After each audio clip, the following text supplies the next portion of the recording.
Welcome to Paranormal or Reality. On today's video, we explore the most haunted hotels in America. Make sure to like and subscribe. Let's begin. Did you know a single nightmare at the Stanley Hotel changed horror literature forever? Stephen King's terrifying dream would birth one of the most chilling stories ever written. In 1974, Stephen King and his wife found themselves completely alone at the majestic Stanley Hotel in Colorado. As snow fell outside their window in room 217, the empty corridors echoed with an unsettling silence. That night, King jolted awake from a horrifying nightmare where his 3-year-old son was being chased through the hotel's endless hallways by a possessed fire hose.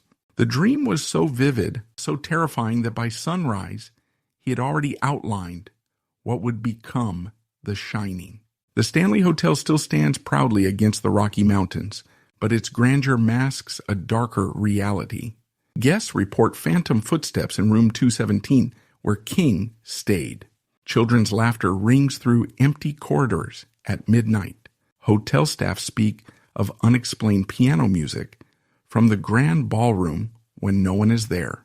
The most frequent reports come from rooms 401, 407, 418, and 428, where guests describe feeling watched, items moving on their own, and lights flickering without explanation. What would you do if you found yourself alone in room 217 on a cold winter night? Would you dare to stay until morning?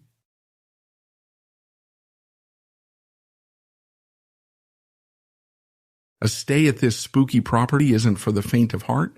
Located in Eureka Springs, Arkansas, the 1,886th Crescent Hotel and Spa has received hundreds of reports of paranormal experiences over the years. The building once served as a women's college, and later as an experimental hospital run by the infamous charlatan Norman Baker, who claimed to have the cure to cancer. Many people died in his care, and today their spirits are said to haunt the building. Luckily for ghost hunting guests, the property fully embraces its status as one of America's most haunted hotels. Ghost tours are held nightly, taking visitors through ominous sites such as the Crescent Hotel morgue, where guests have recounted seeing a dark figure and feeling cold spots. There are even reports of guests getting touched and poked. Serious ghost hunters can also check out the hotel's historic archives on the 4th floor, before bedding down in Michael's room, room 218, which is said to be the most haunted room in the hotel. For even more ghostly investigating, arrive in January for the Eureka Springs Paranormal Weekend, which is hosted by the hotel every year and includes overnight ghost hunts, special seminars, and exclusive access to nearly all haunted spaces of the property.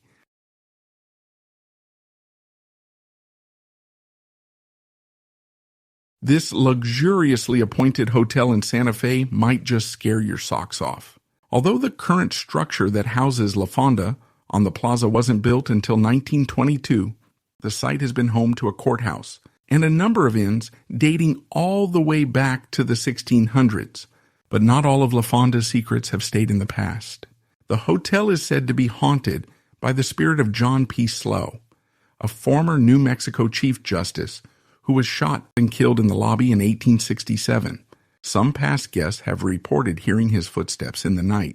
Other legends tell of a bride who was murdered on her wedding night, haunting the bridal suite, and the spirit of a businessman who jumped down the hotel well after gambling all his money away.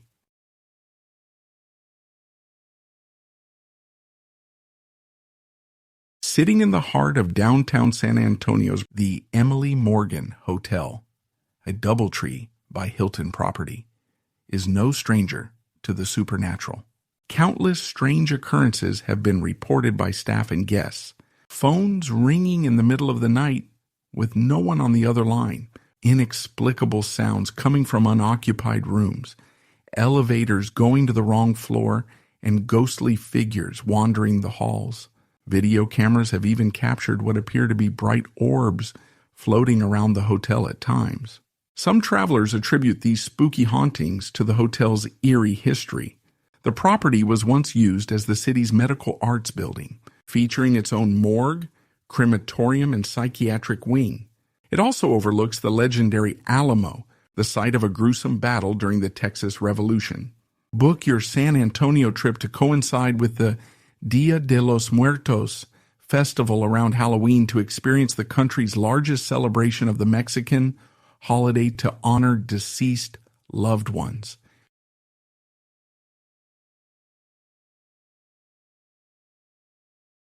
Make sure to like and subscribe.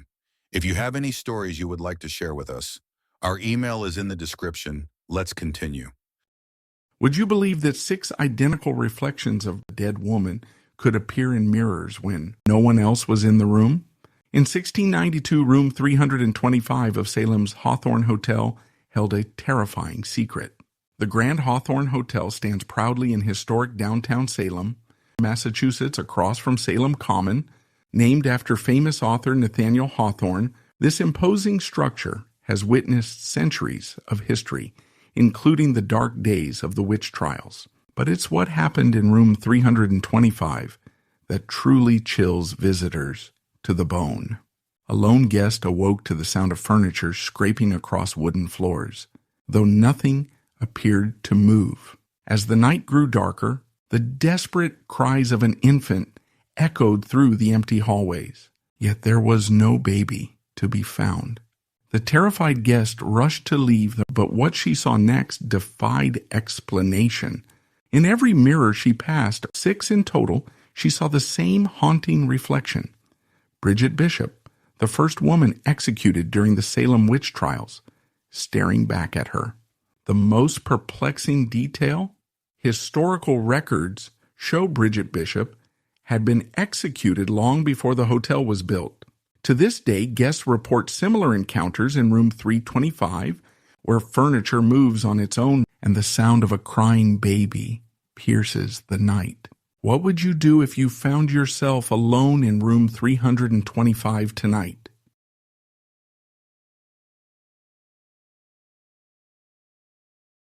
What if I told you that one of London's most prestigious hotels harbors a ghostly secret in room 333, and its Victorian-era resident only appears under the most peculiar musical circumstances? The Langham Hotel stands as a monument to luxury since 1865, its grand halls having welcomed kings, queens, and celebrities through the ages. But it's the unexplained phenomena that truly set this establishment apart. Within its elegant walls, guests report mysterious cold spots that seem to dance through the corridors like invisible mist. Security guards speak in hushed tones about floating orbs captured on their monitors during the quiet hours of night. Yet nothing compares to the enigmatic presence that calls room 333 home. This particular spirit, dressed impeccably in Victorian evening wear, manifests with an unusual preference. The ghost only materializes when German classical music drifts upward from the grand ballroom below. Hotel staff have documented dozens of sightings, each coinciding perfectly with orchestral performances. Some believe this dapper apparition is the spirit of a German prince, forever bound to the melodies of his homeland. Those who have encountered this musical phantom describe an overwhelming sense of both elegance and melancholy. Could this ghostly resident be trying to tell us something through his carefully timed appearances? What hidden message lies behind this spectral conductor's eternal performance?